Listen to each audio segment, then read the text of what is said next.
비가 추적추적 내리는 서울의 가을 저녁, 작은 교회 한 귀퉁이에서 다설은 무릎 꿇고 기도하고 있었다. 그녀의 손은 떨리고 있었고 눈물은 조용히 바닥에 스며들었다. 주님, 왜 저를 이렇게 시험하십니까? 그녀의 속삭임은 공허한 예배당에 메아리 쳤다. 문득 문이 삐거덕 열리는 소리가 났다. 다설은 고개를 들지 않았다. 또 한 명의 늦은 방문자일 터였다. 하지만 그 발소리는 달랐다. 익숙한 가슴을 저미는 그 리듬. 그녀의 연인, 다유였다. 다유는 문턱을 넘어서서 젖은 우산을 내려놓았다. 그녀의 눈은 다설의 등을 향해 있었다. 다설아, 왜 이렇게 늦게까지 혼자야? 집에 가자. 다유의 목소리는 부드러웠지만 그 안에 숨겨진 절박함이 다설의 가슴을 파고들었다. 다설은 천천히 일어나 돌아섰다. 그녀의 얼굴은 창백했고 입술은 파랗게 질려 있었다. 다유야, 이제 그만해. 우리. 끝났어. 그 말은 칼날처럼 날카로웠다. 다유의 눈에 눈물이 고였다. 뭐? 갑자기 왜 그래? 오늘 아침만 해도. 하지만 다설은 고개를 저었다. 교회 사람들이 알아? 내가 여기 온 걸 봤어? 이제 나 혼자서도 감당 못할 일이야. 이 순간 모든 것이 무너지기 시작했다. 다설은 27의 젊은 목사였다. 서울 변두리의 이 작은 감리교회에서 3명의 노인과 몇몇 청년들만 모이는 곳. 하지만 그녀의 설교는 마을 전체를 감동시켰다. 사랑은 조건이 없어요. 주님처럼 우리도 서로를 용서하고 안아야 해요. 그녀의 말은 따뜻한 김치찌개처럼 사람들의 마음을 녹였다. 겨울이면 교회 앞에서 무료 국밥을 나누고 여름이면 노인들을 위한 산책 모임을 주최했다. 마을 사람들은 그녀를 우리 다설 목사님이라 불렀다. 그녀의 미소는 한옥 지붕처럼 부드럽고 눈빛은 한강의 물결처럼 맑았다. 하지만 그 누구도 알지 못했다. 다설의 가슴 속에 숨겨진 비밀을. 다유는 26, 자유로운 영혼의 화가였다. 홍대 거리에서 작은 갤러리를 운영하며 그녀의 그림은 서울의 번잡함 속에서 피어나는 꽃처럼 생생했다. 그녀와 다설은 2해 전 우연한 만남으로 시작됐다. 한강공원에서 비가 내리던 그날. 다설은 교회 일로 지친 몸을 이끌고 산책 중이었고 다유는 스케치북을 들고 앉아 있었다. 저기, 이 꽃이 너무 예뻐요. 다설의 말에 다유가 웃었다. 꽃이 아니라 당신의 눈빛이요. 그날부터 그들은 서로의 빈 공간을 채워주었다. 다유의 열정적인 키스는 다설의 차가운 설교를 녹였고 다설의 부드러운 위로는 다유의 외로운 밤을 밝혀주었다. 그들은 한옥 카페에서 차를 마시며 속삭였고 남산타워 아래에서 손을 잡고 별을 세었다. 하지만 그 사랑은 세상의 시선 속에 숨겨져야 했다. 한국의 보수적인 사회, 특히 교회라는 성역에서. 그날 아침, 다유는 참지 못하고 교회에 왔다. 다설의 생일이었다. 작은 선물만 줄게. 목사님, 축복해주세요. 그녀는 장난스럽게 말했다. 하지만 문득 교회 뒤편에서 속삭임이 들렸다. 저 여자, 목사님과 너무 가까워. 이상의 한 노파의 말이었다. 다유는 황급히 나갔지만 이미 늦었다. 소문은 바람처럼 퍼졌다. 다설 목사님이 여자와 마을의 주부들은 차를 마시며 수근거렸다. 그럴 리가? 우리 다설이가. 하지만 의심의 씨앗은 싹 텄다. 저녁 기도 후 다설은 집으로 돌아가지 않았다. 그녀의 작은 원룸은 교회 근처에 있었지만 오늘은 그곳조차 무서웠다. 다유가 따라왔다. 설명해봐오. 왜 끝났다고 해? 다유의 손이 다설의 어깨를 잡았다. 다설은 눈을 피했다. 교회가 무너질 거야. 내가 목사로서의 자리를 잃으면 사람들이 주님의 말씀을 잃게 돼. 그녀의 목소리는 떨렸다. 다유는 한숨을 쉬었다. 주님의 말씀? 그게 우리 사랑보다 중요해? 다설아, 너도 알잖아. 이 감정은 신이 주신 거야. 하지만 다설은 고개를 저었다. 아니야. 이건 죄야. 성경에. 밤이 깊어지자 다유는 포기하지 않았다. 그녀는 다설을 끌어안고 속삭였다. 기억나. 우리 처음 만난 그 강변에서. 내가 울면서 말했잖아. 나 혼자서는 안 돼. 누군가 필요해. 그게 나였어. 다설의 눈물이 흘렀다. 그녀는 다유의 가슴에 얼굴을 묻었다. 미안해. 하지만 내일부터는 오지 마. 문이 닫히는 소리가 그들의 첫 이별처럼 아팠다. 다음 날 아침, 교회는 평소와 달랐다. 신도들이 더 많았다. 다설은 강단에 섰다. 오늘은 용서에 대해 말씀드릴게요. 그녀의 목소리는 평소처럼 따뜻했지만 속으로는 칼이 꽂히는 기분이었다. 설교 중 문이 다시 열렸다. 다유였다. 이번에는 꽃다발을 들고 모든 시선이 그쪽으로 쏠렸다. 다설의 심장이 멎는 듯했다. 다유야, 그녀의 속삭임은 누구에게도 들리지 않았다. 하지만 그 눈빛은 모든 것을 말했다. 사랑, 두려움, 그리고 절망. 소문은 순식간에 퍼졌다. 서울 변두리의 이 작은 마을, 은평동은 아직 옛 정취를 간직한 곳이었다. 한옥들이 즐비한 골목, 아침마다 울리는 라디오 소리, 그리고 교회 종소리. 다설의 교회는 그 중심에 있었다. 하지만 이제 그 종소리는 그녀를 짓누르는 쇠사슬처럼 느껴졌다. 설교 후 장로님인 김 할아버지가 다가왔다. 목사님, 그분은 누구신가? 그의 눈빛은 엄했다. 다설은 미소로 무마하려 했다. 친구예요. 생일 선물을 하지만 김 할아버지는 고개를 저었다. 교회는 장소가 아니야? 신의 집이잖아. 그 말은 다설의 가슴에 박혔다. 집으로 돌아온 다설은 전화를 받았다. 어머니였다. 다설아, 마을 사람들이 이상한 소리를 해. 너 괜찮아? 어머니의 목소리는 부산 사투리로 물들어 있었다. 다설은 부산에서 자랐다. 아버지가 일찍 돌아가신 후 어머니는 작은 식당을 하며 그녀를 키웠다. 엄마, 오빠들처럼 나도 잘할게. 다설은 항상 그렇게 말했다. 대학에서 신학을 공부하고 목사 안수를 받은 건 어머니의 자랑이었다. 하지만 이제 그 자랑이 무너질까 봐 두려웠다. 아무 일 없어. 걱정 마. 그녀는 거짓말을 했다. 다유는 갤러리에 앉아 있었다. 그녀의 손은 붓을 쥐지 못했다. 창밖으로 홍대의 번화한 거리가 보였지만 마음은 은평동에 머물러 있었다. 왜 나한테만 이렇게 해? 그녀는 혼자 중얼거렸다. 다유의 삶은 자유로웠다. 부모님은 제주에서 과수원을 하시고 내 꿈을 따라가라고 말씀하셨다. 하지만 사랑은 달랐다. 다설을 만난 후 그녀의 세상은 변했다. 그들은 야경이 아름다운 남산에서 데이트를 했고 겨울이면 쌍계탕을 먹으며 이야기를 나눴다. 나 목사라서. 죄책감이 들어 다설의 고백에 다유는 웃었다. 죄. 그건 세상의 말일 뿐이야. 우리 마음은 순수해. 하지만 현실은 잔인했다. 그날 오후 다유의 핸드폰에 메시지가 왔다. 익명의 번호. 목사님을 망치지 마. 사라져. 다유의 손이 떨렸다. 누군가. 교회 사람. 그녀는 다설에게 전화했다. 다설아, 조심해. 누가 나한테. 다설은 끊었다. 모르는 척해.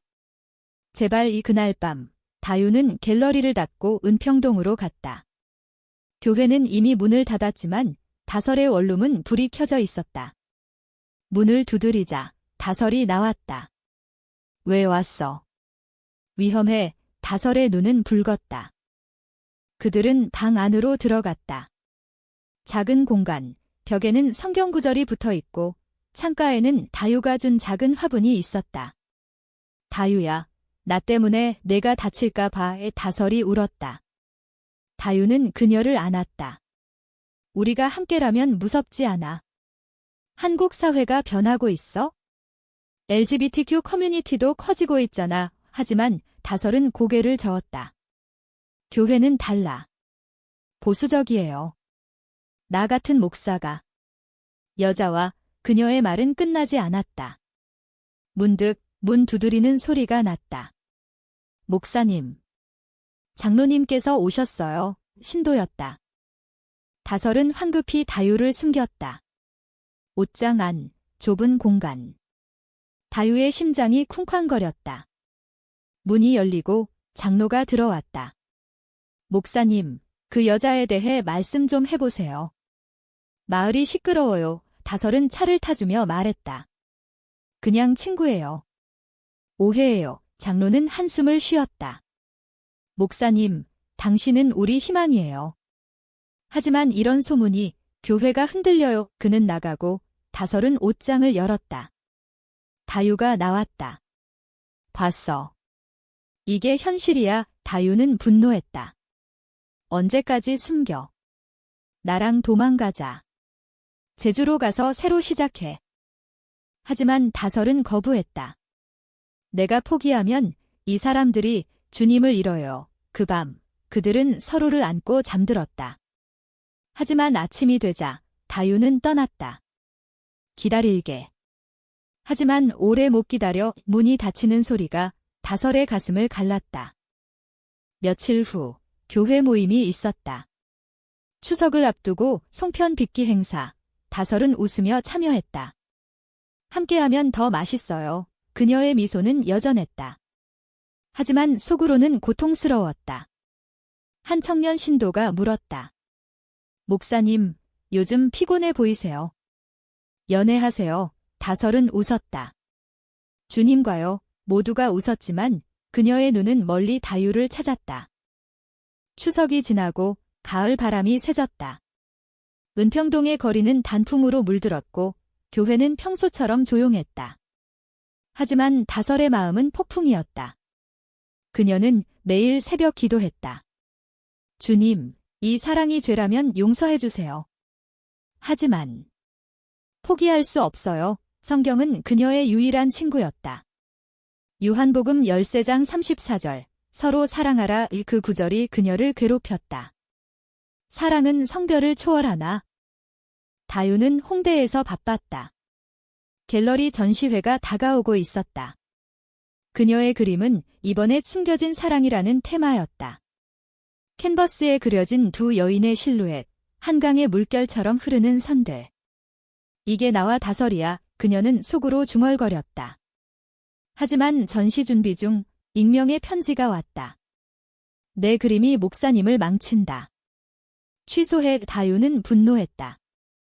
누군가 스토킹하는 건가? 그녀는 다설에게 말했다. 이제 그만.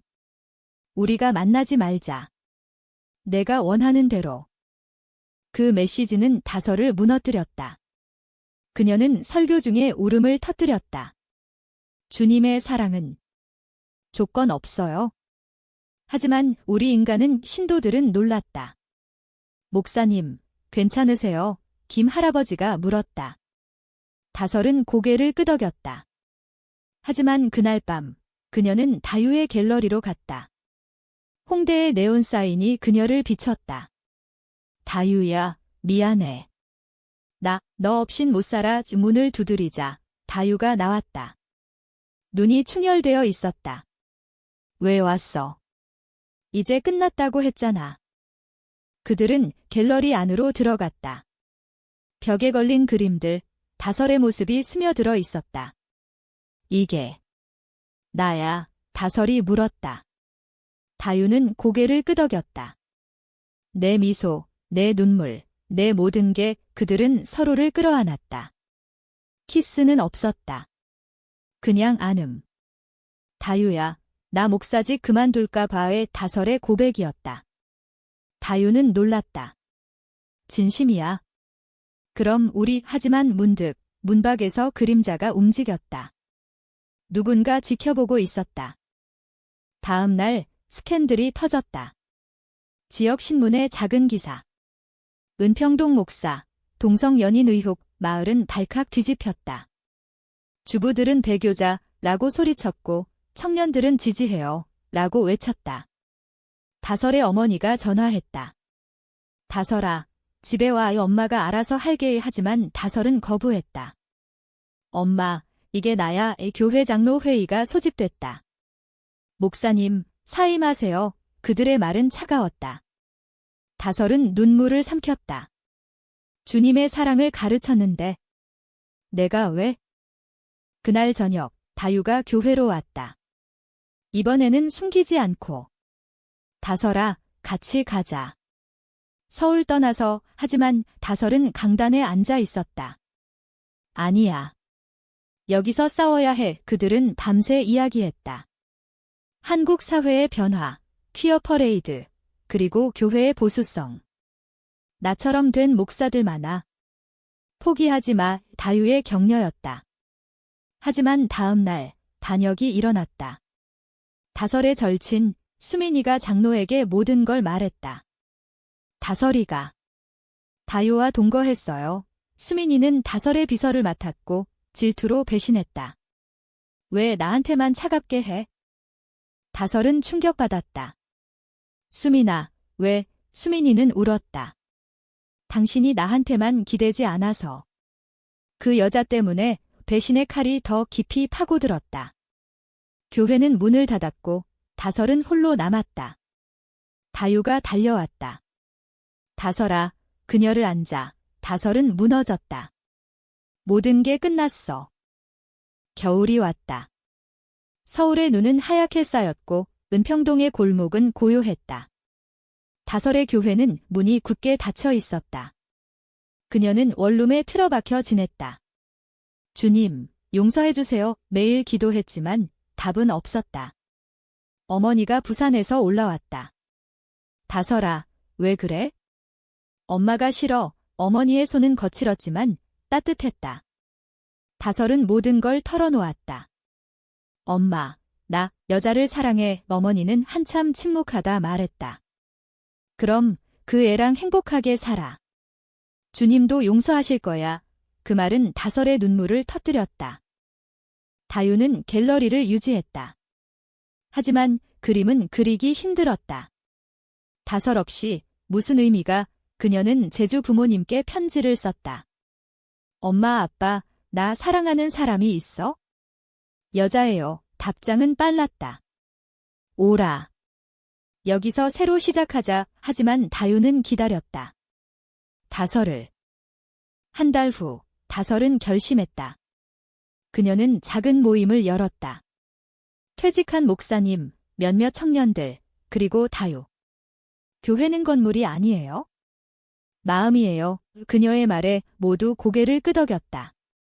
사랑은 죄가 아니에요. 주님의 선물이죠. 그 모임은 새로운 은혜교회로 불렸다. 보수적인 마을에서 작은 반란이었다. 하지만 장로 김 할아버지가 나타났다. 이게 무슨 짓이야? 배교야. 그는 소리쳤다. 다설은 대답했다. 할아버지, 주님의 사랑을 가르쳤잖아요. 그 사랑이 왜 이제 안 돼요? 충돌이 고조됐다.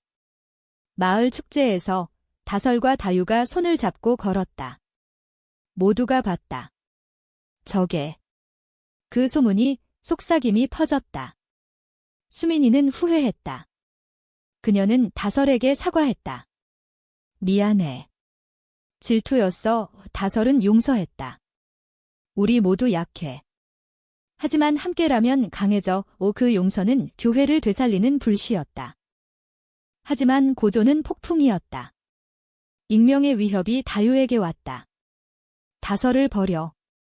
아니면 갤러리 불태워. 다유는 경찰에 신고했다. 조사 결과 장로의 조카였다. 교회를 지키려 했어. 그는 말했다. 다설은 슬펐다. 지키는 게 아니라 파괴한 거예요. 법정에서 다설은 증언했다. 사랑은 범죄가 아니에요. 판사는 무죄를 선고했다. 그날 밤 다설과 다유는 한강 다리 아래 앉았다. 눈이 내리고 랜턴 불빛이 반짝였다. 다유야, 고마워. 내 덕에 나 자신을 찾았어. 다설의 말이었다. 다유는 웃었다. 우리 이제 자유야. 그들은 키스하지 않았다. 그냥 손을 잡았다. 그 손길이 모든 걸 말했다. 봄이 왔다. 벚꽃이 피고 은평동은 다시 살아났다. 다설의 새로운 교회는 작지만 따뜻했다. LGBTQ 청년들이 모여들었고 다설의 설교는 포용의 사랑에 초점을 맞췄다. 주님은 모두를 사랑하세요. 성별, 나이, 상관없이 김 할아버지도 왔다. 목사님, 미안해요. 내가 좁았어요. 그는 눈물을 흘렸다. 다설은 안았다. 함께 갑시다. 다유의 갤러리는 성공했다. 사랑의 색채 전시회는 화제가 됐다. 다설의 초상화가 중앙에 걸렸다. 이게 내 연인이야, 다유는 기자에게 말했다. 사회는 천천히 변했다. 한국의 퀴어 운동이 커지며 그들의 이야기는 작은 뉴스가 됐다. 어머니는 부산에서 올라와 송편을 빚었다. 다유야, 우리 딸 잘 부탁해. 다유는 고개 숙였다. 네, 엄마. 가족의 축복이 그들의 사랑을 굳혔다. 여름, 그들은 제주로 여행 갔다. 바다 앞에서 다설은 말했다. 다유야, 나랑 결혼할래? 다유는 울었다. 당연히 한국에서 동성 결혼은 아직 아니었지만 그들의 맹세는 영원했다. 가을, 다시 은평동. 교회 앞, 벚꽃잎이 떨어지는 공원에서 다설과 다유는 손잡고 걸었다. 마을 사람들은 이제 미소 지었다. 우리 목사님 부부, 그 사랑은 고통을 딛고 피어난 꽃이었다. 주님의 은혜처럼. 그리고 겨울, 눈 내리는 밤, 그들은 서로를 안고 기도했다. 감사합니다. 이 사랑으로 그들의 이야기는 계속됐다. 보수적인 한국에서 작은 빛이 됐다. 사랑은 결국 승리했다.